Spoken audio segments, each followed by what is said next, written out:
hiditra amin'ny tontolon'ny fahasalamana kosa indray tsika ao anatin'ity fanadidina manaraka ity.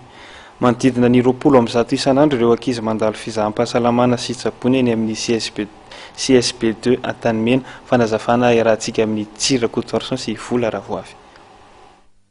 Ankizy manodidina 20 isan'andro no mandalo fizaham-pahasalamana sy tsabony eto amin'ny CSP2 Antanimena, ny areti-pivalanana, ny areti-tenda ary ny areti-kipo sy ny gripa ary ny sery no trangana aretina tena pahazony ankizy indrindra ny latsaky ny 5 taona rehefa ny mivanimpotoana mafana tahaka izao. Tokony ataon'ny ray aman-dreny aloha dia vao marary ny zaza dia manatona toeram-pitsaboana fa mampalahelo izany ny sasany efa mihen'ny fanafody sy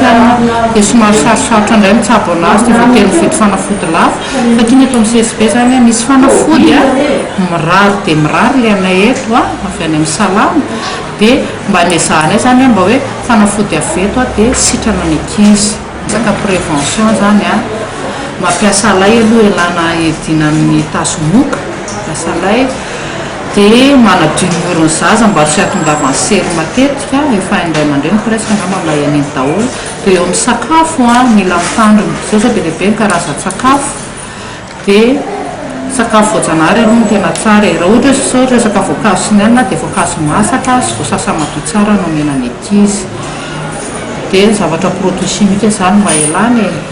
satria be lehibe izao ny allergie ihany koa. Ankoatr'izay dia anisany toromarika entin'ny mpitsabo ihany koa ny tokony hanomezana rano matetika ny ankizy, rano izay tokony eo amin'ny antsasa litatra isan'andro farafahakeliny.